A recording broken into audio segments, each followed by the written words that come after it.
오늘 하나님 말씀 보시겠습니다. 마태복음 9장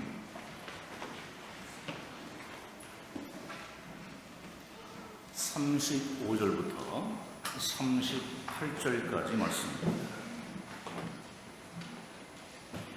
마태복음 9장 35절부터 38절까지 우리 천천히 한 음성으로 읽겠습니다. 예수께서 모든 도시와 마을에 두루 다니사 그들의 회당에서 가르치시며 천국 복음을 전파하시며 모든 병과 모든 고치시니라. 무리를 보시고 불쌍히 여기시니 이는 그들이 목자 없는 양과 같이 고생하며 기징함이라. 이에 제자들이 이르시되 추수할 것은 많되 일꾼이 적으니 그러므로 추수하는 주인에게 청하여 추수할 일꾼들을 보내주소서 하라 하십니다. 아멘. 할렐루야. 자, 우리 교제할까요? 잘 되고 있습니다. 행복합니다. 기도하면 더 잘 됩니다.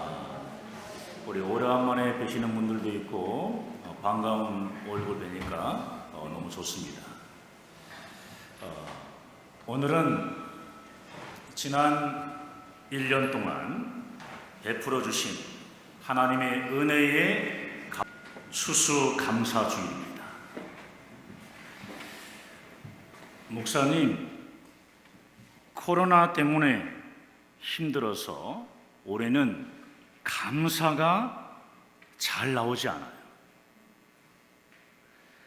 저에게 이렇게 말하고 싶은 분들이 많을 거라 생각합니다. 사실 우리 모두는 올해 대부분을 코로나로 인해 충격받고 놀라며 경험해 보지 않는 큰 고통 속에서 힘든 시간을 지내왔습니다. 힘든 거 압니다. 아마 굉장히 많이 힘드실 겁니다. 그런데 우리 그리스도인들은 어떤 존재냐 하면은 역설적인 존재입니다. 힘들고 어려울수록 오히려 더 감사하며 찬양하는 역설적인 존재들입니다. 아멘입니까? 그렇습니다. 여러분, 주님의 십자가 사건 자체가 그야말로 역설적인 사건 아닙니까? 예수님의 십자가 죽음이 우리의 모든 죄를 다 대속해 주셨습니다.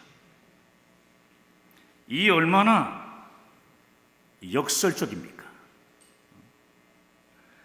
예수님의 십자가 죽음 때문에 우리가 구원을 받았습니다.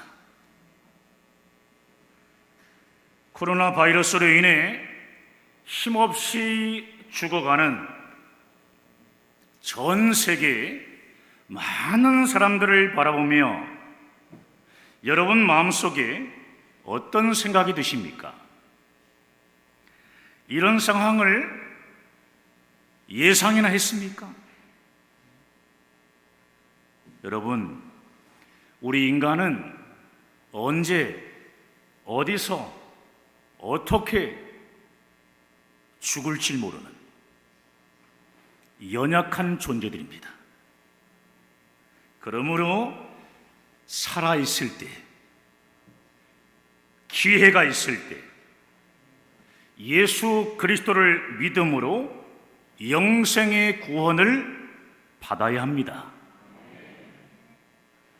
자신의 힘으로 살아갈 수 있다는 교만을 다 버리고 빨리 하나님 앞에 무릎 꿇어야 합니다. 예수 그리스도의 십자가 대속으로 우리를 구원하신 하나님께 온 마음을 다해 감사하며 찬양해야 합니다. 그리고 감사함 속에서 자신에게 주어진 이 사명을 온전히 잘 감당해야 합니다. 이러한 마음으로 추수감사절 예배를 위해 기도하며 오늘 본문을 선택했습니다. 사랑하는 여러분, 예수님께서 이 땅에 오셔서 한 일은 무엇입니까? 마태복음 4장 24절입니다. 자, 마태복음 4장 23절. 자, 읽겠습니다. 예수께서 온 갈릴리에 두루 다니사 그들의 회당에서 가르치시며 천국 복음을 전파하시며 백성 중의 모든 병과 모든 고치시니. 아멘. 예수님은 천국 복음을 전파하며 가르치시고 또 병들고 상한 자를 고치시기 위해 이 땅에 오셨습니다. 이 말씀 뒤에 바로 이어지는 말씀이 바로 권세 있는 가르침인 산상수훈의 말씀이에요. 산상수훈의 말씀이 끝나고 나면 권세를 직접 행하신 10가지 이적 사건이 나옵니다. 권세 있는 가르침과 권세를 직접 행하신 이적 사역, 이 이적 사건을 마무리하면서 오늘 본문인 마태복음 9장 35절을 통해 예수님이 이 땅에 왜 오셨는가 하는 것을 다시 말씀합니다.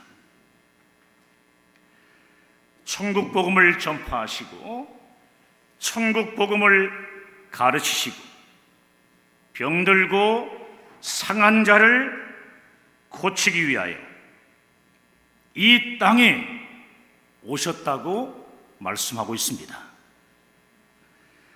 마태는 예수님께서 천국을 가르치는 사역을 대단히 강조합니다. 마태가 예수님의 권세 있는 가르침인 산상수훈 다음에 친히 예수님께서 권세를 행하신 10가지 놀라운 이적을 기록한 이유도요, 예수님께서 보여주신 이적과 표적은 바로 천국을 가르치시기 위해 우리에게 말씀하신 것이라는 것을 강조하려는 것입니다. 예수님께서 행하시는 놀라운 이적을 옆에서 바라보던 제자들이 뭐라고 반응합니까? 예수 그리스도, 그가 누구시기에 바람과 바다도 잠잠하는가? 예수 그리스도, 그가 누구시기에 어떤 병에 걸렸던지 예수님만 만나면 고침을 받는 것인가? 예수 그리스도, 그가 누구시기에 죽은 자도 그를 만나면 살아나는가? 이에 대한 마태의 대답은 다음과 같습니다. 예수 그리스도, 그분은 하나님이시다. 예수 그리스도, 그분은 온 우주를 만드신 창조주이시다. 예수 그리스도 그분은 온 인류를 만드신 하나님이시다. 그래서 자연도 그분께 순종하고 귀신들도 그분의 말씀 앞에 떠나간다는 것입니다. 그렇습니다. 여러분, 오늘 본문 마태복음 9장 36절은 예수님께서 제자들을 세운 목적과 제자들을 세상에 파송하는 이유를 가르쳐주는 말씀인데요. 자, 마태복음 9장 36절 함께 천천히 읽겠습니다. 무리를 보시고 불쌍히 여기시니 이는 그들이 목자 없는 양과 같이 고생하며 기진함이라. 아멘. 우리가 방금 읽은 36절의 핵심 단어가 뭐냐 하면 바로 불쌍히 여기다입니다. 우리의 어떤 모습을 보고 예수님께서 그토록 불쌍히 여기셨는가? 이는 그들이 목자 없는 양과 같이 고생하며 기진한다고 했는데요, 그들의 목자는 어디로 갔단 말입니까? 그들의 목자는 누구입니까? 그 대답이 앞 구절에 있는 34절에 나옵니다.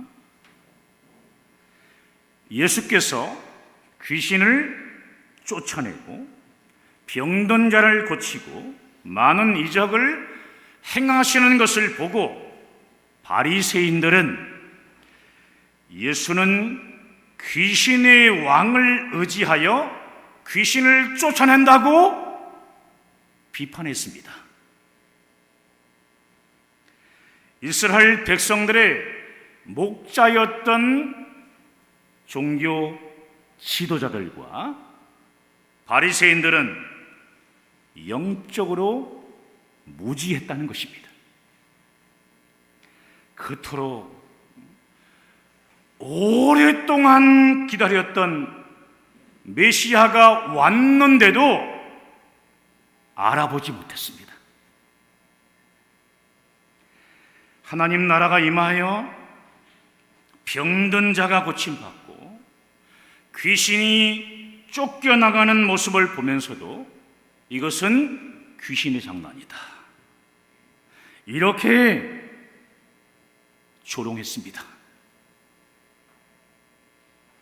이런 자들을 이스라엘 백성들이 지금까지 목자라고 따르고 섬겼으니 이스라엘 백성들이 너무 불쌍하다고 말씀하신 것입니다. 여기 불쌍히 여기다, 이 말은요, 창자가 끊어지는 고통이라는 뜻의 단장과 같은 뜻이에요. 창자가 끊어질 정도로 아픔, 고통, 그야말로 최고의 아픔을 뜻하는 말입니다. 예수님은 목자 없는 양같이 고생하며 기진하는 사람들을 바라보시며 창자가 끊어지는 고통으로 마음 아파하셨다는 것입니다. 우리를 불쌍히 여기시는 이 마음 때문에 예수님께서는 하늘 보좌를 버리시고 인간의 몸을 입고 이 땅에 오셔서 우리 대신 십자가를 지신 것입니다. 예수님께서는 우리를 너무 사랑하셔서 그러신 거예요. 예수님에게는 우리를 정말 불쌍히 여기시는 마음이 있었기 때문에 병든 자를 고치시고 우리를 끝까지 괴롭히는 귀신들을 쫓아내 주신 것입니다. 예수님에게는 우리를 불쌍히 여기는 마음이 있었기 때문에 십자가에서 우리 대신 피 흘려 죽으시고 3일 만에 다시 부활하심으로 우리에게 하나님의 자녀가 되는 권세, 구원의 길을 열어 놓으셨습니다. 영접하는 자, 곧 그 이름을, 예수 이름을 믿는 자들에게는 하나님의 자녀가 되는 권세를 주셨으니, 요한복음 1장 12절에 말씀하고 있는 것입니다. 본문에서 목자 없는 양이라고 했는데 사실 양은 매우 어리석은 동물입니다. 매일 풀을 먹는데도요, 이게 먹을 수 있는 풀인지 먹지 못하는 풀인지 분간을 못합니다.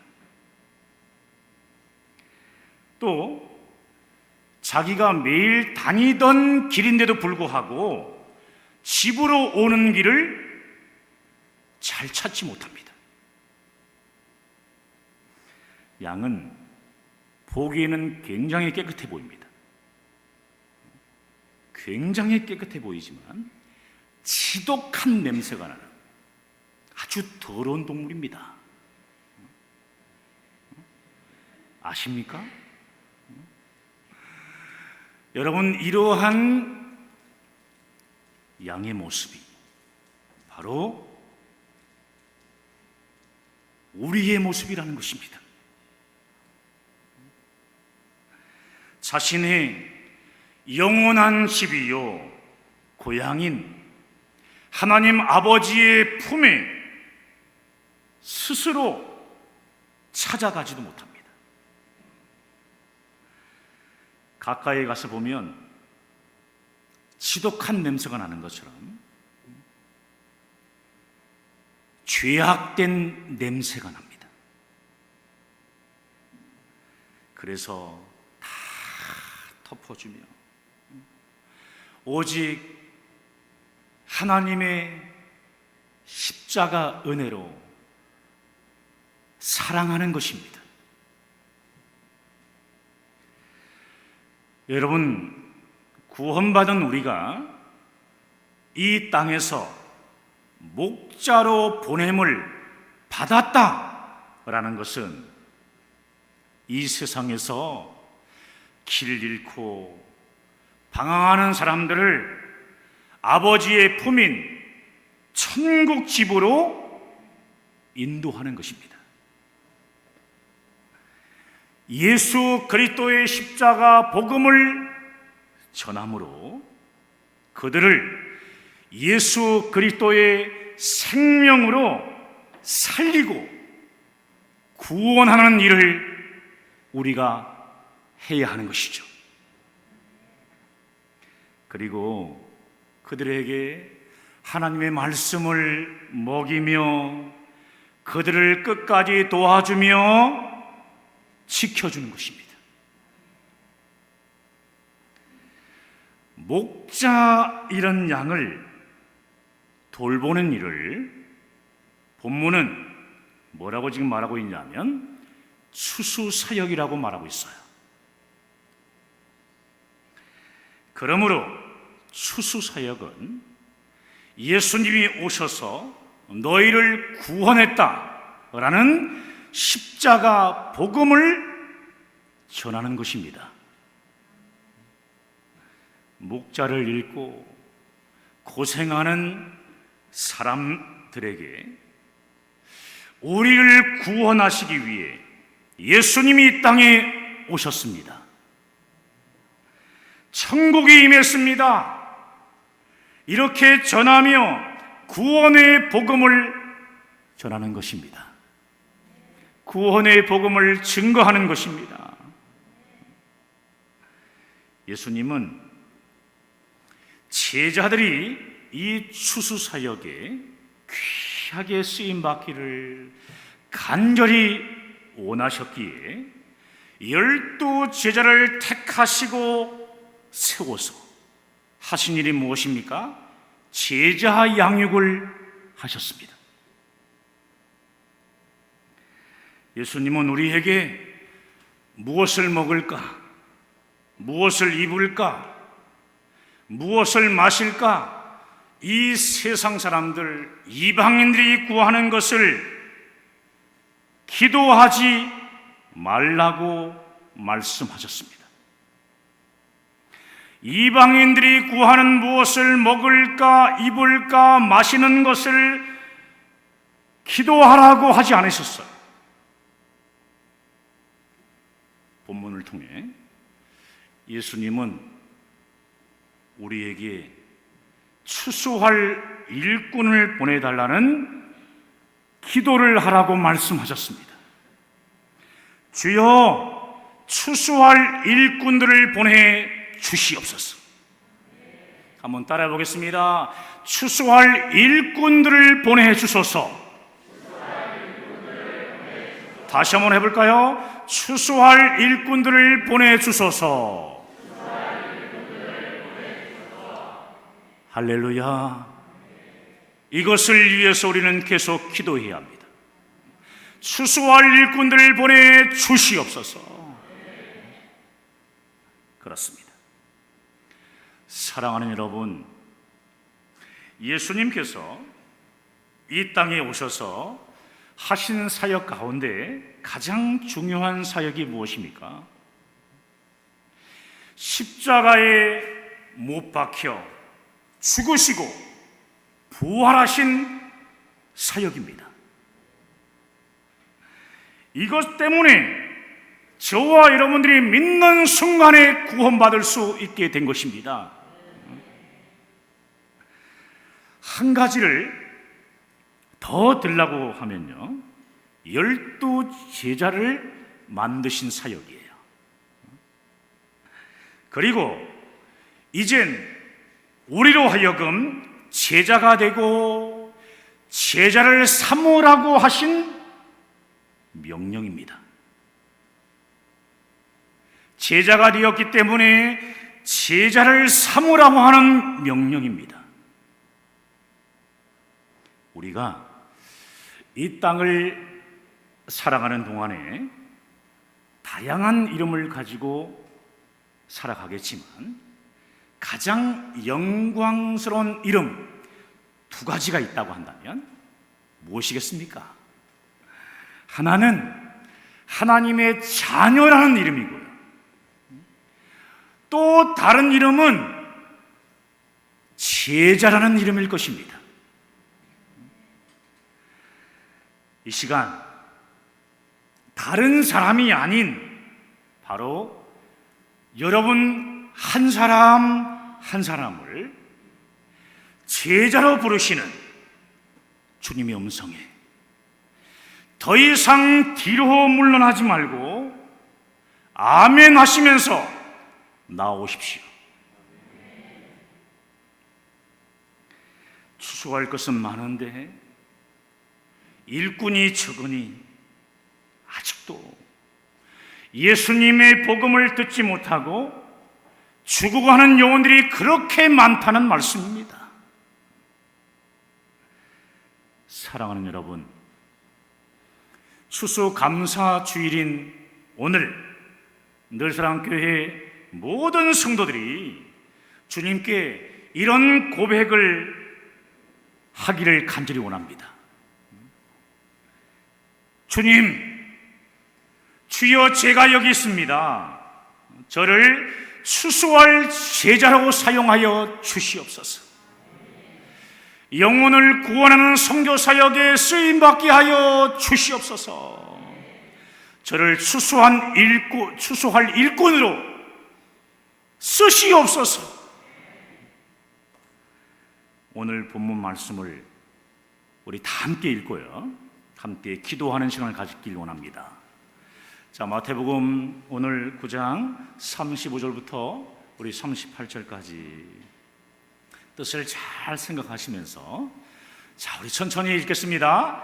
예수께서 모든 도시와 마을에 두루 다니사 그들의 회당에서 가르치시며 천국 복음을 전파하시며 모든 병과 모든 약한 것을 고치십니다. 무리를 보시고 불쌍히 여기시니 이는 그들이 목자 없는 양과 같이 고생하며 기진함이라. 이에 제자들에게 이르시되 추수할 것은 많되 일꾼이 적으니 그러므로 추수하는 주인에게 청하여 추수할 일꾼들을 보내소서 하라 하시니라. 한번 따라 보겠습니다. 추수할 일꾼들을 보내주소서. 다시 한번 추수할 일꾼들을 보내주소서. 자, 여러분, 우리는 예수님처럼 사람들을 불쌍히 여기는 마음을 갖게 해달라고 이 시간 기도합시다.